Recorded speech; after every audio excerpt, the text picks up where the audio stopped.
And this is a Golf MK 7.5.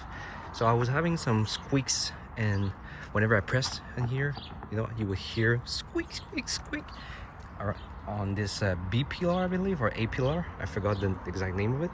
So it's on each door, and at the back here, just pull it. It'll reveal 3 torques. I think it was T10 or T15, I don't remember.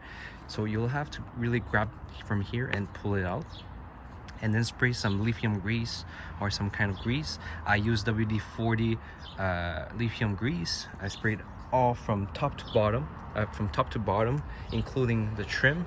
So basically what you do is you pull it from here, and then you'll see it's gonna reveal, it's gonna remove the trim, and then after you're done, just push it back in.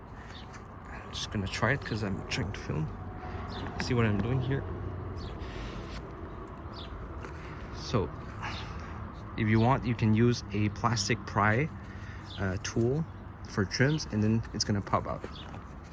Otherwise, to put it back, just reinsert it like this, and then make sure you wipe it back, all the grease, extra grease, and voila. So this is the squeaks on each door. I really hated that noise, so I really had to fix it. It was on each pillar of the MK 7.5. So thank you guys for watching.